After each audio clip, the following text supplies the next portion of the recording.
Dames en heren, welkom bij Dutch Angle Film Journal. Wij zijn hier bij de derde editie alweer van Dutch Comic Con. En we zijn voor de tweede keer, hoewel we ook meerdere Comic Cons hebben bezocht. Dit wordt echt onze traditie. Zeker weten, we zijn niet meer weg te slaan. En wat heb jij zoal gezien op Dutch Comic Con dit jaar?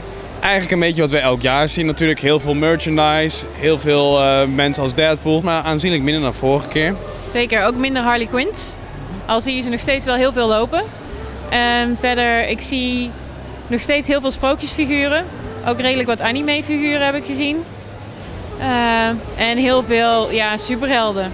Ja, die blijf je overal tegenkomen.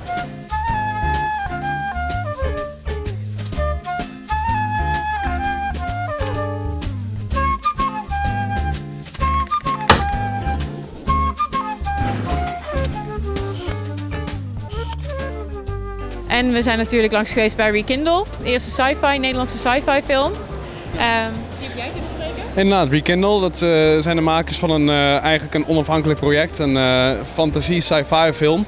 En het wordt met crowdfunding komt het tot stand. Het begint natuurlijk altijd klein. Het is altijd leuk om te zien hoe zo'n projectje tot stand komt. So it's really interesting. The idea of REKINDLE is basically this sort of weird science fiction adventure film. And I first made like this really cool road comedy movie, but that was really down to earth, and I wanted to do something really spectacular. That's never really been done before in Holland, and so it was really interesting to me to break out of my comfort zone. And I've been a fan of Star Wars my whole life. It shaped me as a human being, and mixing elements together of like fantasy stuff like Game of Thrones, putting it in a blender and making that love child rekindle, that was a really dream come true.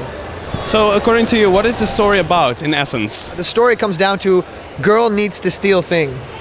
But basically it's about this character called Mika, a young woman who grows up alone on the desert wasteland called Cho-Mi. And basically she steals from anything and anyone to have just food on the table at the end of the day. So she doesn't necessarily start out as a good guy in the beginning of the film.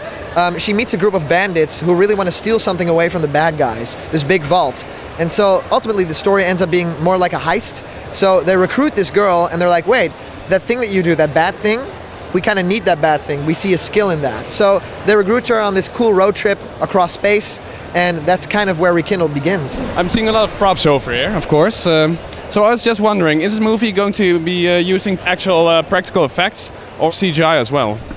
Most of the things we're doing is trying to make it as real as possible. So we shot the trailer in the desert of the Netherlands, it's called, and there's an actual sand and dunes and a challenge to film there. But far more exciting for our actors, far more real for the viewers. And all the props, everything like you said, are real and true to the fact. And I think that really helps. We're trying to do less and less with green screen. Sometimes you just have to, but the more practical effects, the better. There is CGI, of course, but they'll be placed within the world, enhancing certain aspects of practical effects. Definitely, yeah. For us, it was really important to make everything real. Not just so actors could, play better, but also things like lighting, When our character Mika, she has the power to conjure up a flame in her hand. And when she does that, there's a little light inside of her glove that glows so that her light on her face is already, emitting a flame. So we add the flame in the computer, in post, CGI flame, because the flame is alive, it's like a character. But when you already have the light, that's like half the work done. Since this movie is going to be funded by crowdfunding, have you already thought of what to give back to the fans or the participants, like perks? Yeah, we did actually. We have everything in place. We are launching on the 2nd of April. And right now everything is standing, which is really cool. We have things like plushie characters, so little toys of Mika, our main character. We have things like, if you give us €5, you'll be in the credits of the film forever. But also, if you give us 8,000, you'll have a role in the film. Get to fly over to Amsterdam for the premiere, get to have dinner with the cast, all sorts of cool stuff, and everything in between there. So from every different price point, there's something really cool that you're getting for that. And big packages as well, with a lot of merchandise. Ze hebben natuurlijk heel veel geluk gehad dat ze Stefanie Joosten als hoofdpersoon mochten krijgen. En Peter heeft ook heel erg veel geluk gehad. Ja. We laten je nooit meer alleen met Stefanie. We weten niet of dat goed afloopt. Over jouw personage, Mika heet ze toch? Ja. Hoe zou je haar beschrijven? Wat voor persoon is zij eigenlijk? Goed van hart, maar arm opgegroeid alleen. En het is een harde wereld waar ze in leeft, dus ze komt voor zichzelf op. En ja, het is een simpel leven. Maar ze heeft wel een gevoel voor rechtvaardigheid, wat ze ook volgt. Het is wel een fysieke rol. Wat speel je eigenlijk liever, dit of motion capture? Goh, het is wel een moeilijke vraag. Ik vind het altijd leuk om fysiek bezig te zijn. Ja, het is wel natuurlijk altijd leuk als je ergens ook wat meer emotie in kan leggen. Ja, maar het is allebei ook alweer onvergelijkbaar. Motion capture is ook acteren. Het hoeft niet per se heel anders te zijn. Het was heel koud, maar het was het allemaal waard. Het was op de Veluwe opgenomen midden in de winter.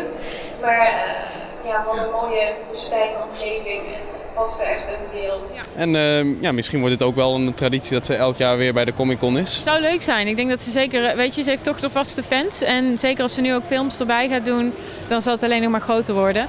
Dus wie weet. En wat vond je van de events dit jaar? Het is leuk dat er elk jaar weer gewoon een paar weer originele dingen bij komen. Ja. Zoals deze keer had je de Prison Break. Yes. Dan kon je zelf laten fotograferen. Natuurlijk ook om reclame te maken. 5 april is het nieuwe seizoen te zien. Maar ik moet zeggen, ik moet nog steeds het oude zien. Dus, maar toch ben ik ook even in de gevangenis gekropen. Badlands volgens mij. Kon je op een motor met een zwaard. Ook een serie die ik nog moet zien. Maar wel leuk gedaan. Veel Fox-stands. Ze hadden ook zelfs een bioscoop dit keer. Met name met The Walking Dead volgens mij. Heel veel podia dit keer ook. Je had een gaming podia, je had colleges, je had de talks gewoon, de panels met de gasten en de cozy corner. Nou, we zijn hier bij de stand van Jurassic Park Netherlands. De Comic-Con is namelijk niet alleen voor de comic nerds of de game nerds, maar ook de echte nerds. Namelijk degenen die academisch gestudeerd hebben. Kijk, als kind, toen mijn klasgenoten uitgingen om vrije seks te hebben, toen bleef ik thuis om dino-boekjes te lezen. Het waren eenzame jaren, de basisschool. Nou ja, ik wil weten of mijn dino-kennis toch mij kan helpen nu. Want ik heb namelijk een paar tanden meegenomen. En ik wil weten of zij me kunnen helpen om deze tanden te identificeren. Je kunt zien dat de binnenkant helemaal gefossiliseerd is. Kijk, ik kan zo zeg maar, op het oog niet dateren hoe oud het is. Dan moet je echt zeg maar, een laboratorium in om een sample te nemen. En dan kun je met koolstofdatering kun je bepalen hoe oud iets is. Maar dit is wel oud, ja. Kijk, je ziet dat zeg maar, de binnenkant van de tand. Het is een tand. Zeg maar, al het beenmateriaal is vervangen door calcium en andere gesteenten. Dus vandaar dat het ook bewaard kan blijven. Ja, dit zou ik zeggen dat dit iets heel moderns is. Ja. Dat is namelijk mijn verstandskies. Ja, dat dacht ik al. Maar mooie exemplaren. We hebben een aantal props meegenomen. Dit komt uit de tweede film The Lost World. Als InGen moet je gaan jagen op de dinosaurus om te vangen. En dan heeft een van de hoofdrolspelers dit bij zich van welke moeten we vangen? Nou, doe die maar. Deze bijvoorbeeld. We hebben ook onze jeep meegenomen.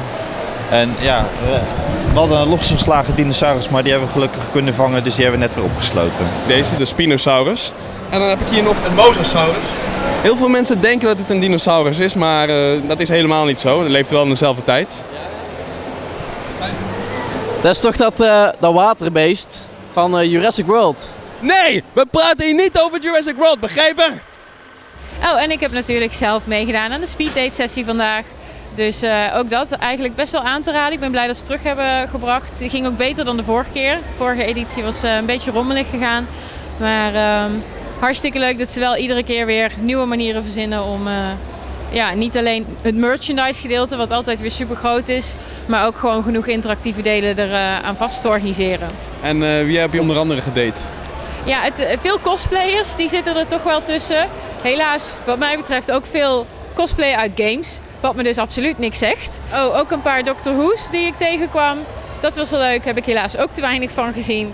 Dus, maar ik heb gelukkig ook met een paar mensen over Buffy en Joss Whedon kunnen praten. Dus dan zit het wel weer goed.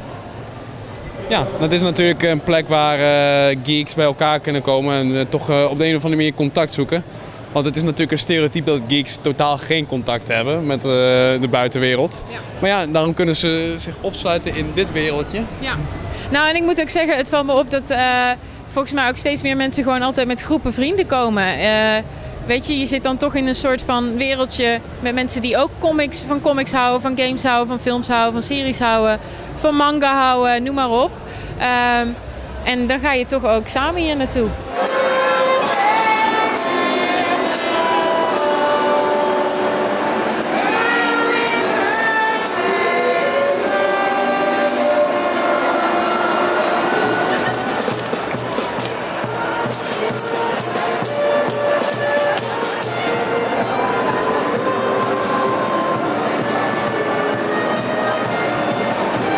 Pas op voor de orks, die komen akelig dichtbij.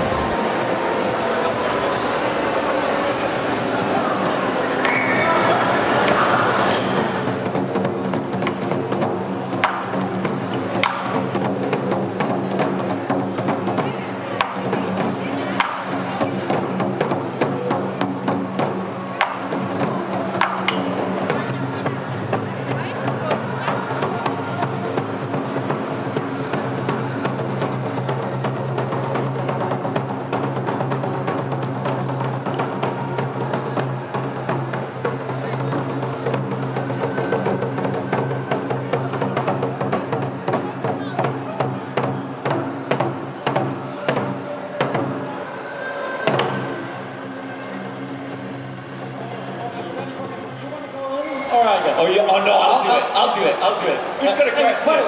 Where are your sunglasses? yeah, thanks. You can wear them. Yeah. Go and chat Victoria up. Who's got a question? Yeah, you. Does anyone actually... You didn't pee yourself, did you? Is there a load of water on the... Why is there water on the floor? I peed myself again. I should never drink beer at midday. We spent 4 months, 6 days a week, non-stop doing bringing Evie and Jacob to life. So not only do they have our voices, they have our facial expressions and our body movements. So it was fun, wasn't it? Yeah, everything you do. Like if you're like trying to open something, that was me with a piece of wood trying to open something. Yeah, you have fast. no props. Now it's hard. hard. No props or costume. Now it's easy. So that's the difference. Yeah. No props, no costume, no set. This is going to be a TV show now. Apparently so. We don't know anything about that, but apparently there is. The game spot. Interested in that. Of course. I'd love to play a real life Jacob. Yeah. It'd be awesome. Of course, yeah. In Victorian England. Yeah, it's such a great time period, and it's such a wonderful thing. And to extend the characters, I mean, we lived and breathed them for a year of our lives, and the fans are just incredible as we experience all around the world. I love cut-off gloves. Get to wear cut-off gloves every day. Which is something you normally wear anyway, so it's quite good. But no, I think it would be amazing. Can you imagine just having the hidden blades and doing all real that? hidden blades too, the ones that look really real. Yeah, that would be great. You don't have to, were they discussing that as an animation or an actual live action? Live action, wow. Not really sure. I don't think they are either. No one really knows it. School action. Oh, cool. Yeah. No, that would be amazing. That would be cool. It would be a very expensive show to do because the time periods would be fascinating for set designers. Yeah. But yeah, it would be interesting how they would weave on that show. One final question: what's the best fan experience you've had being at a convention or any other? Oh wow, one fan experience. That means so many. I mean, I love seeing the Evie cosplays when the kids. I had somebody yesterday come up and she'd made the whole thing by hand, and it looks incredible.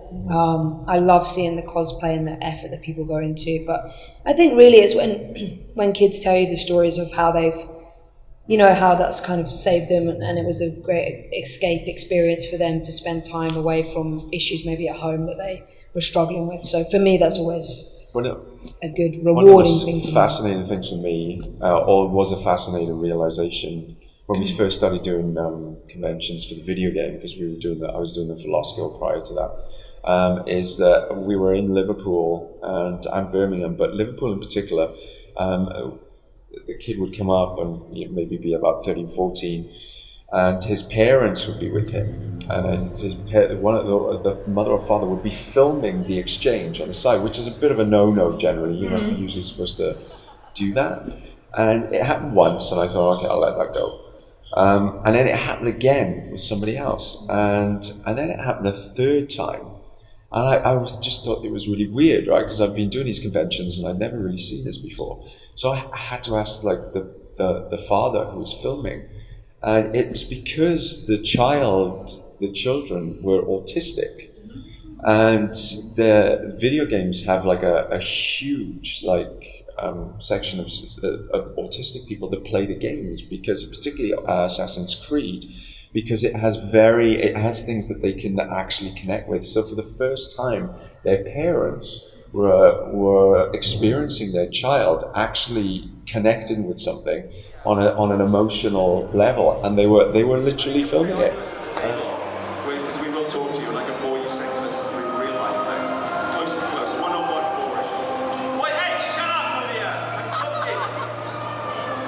This is Assassin's soundtrack. This is my ticket. This is the Ezio family tune. Thanks everyone, you guys are so great. Ja, dit was dan Dutch Angle Film Journal. Hopelijk heb je heel erg veel van genoten. Ja, we zien elkaar volgend jaar weer. En als je niet te lang kunt wachten... Ik wilde net zeggen, in november is de volgende Dutch Comic Con en als het in Amsterdam. Ja, nou, eerst in Amsterdam. Ja, eerst in Amsterdam. Die is volgens mij uit mijn hoofd in augustus. Ja. En daar hopen we weer bij te zijn. Dus inderdaad, dat wilde ik ook zeggen, als je niet te lang kunt wachten. We hebben ook Amsterdam Comic Con en Xmas kan. En misschien zullen ook wel andere conventies georganiseerd worden. Dat zullen we dan ook wel zien. Fingers crossed.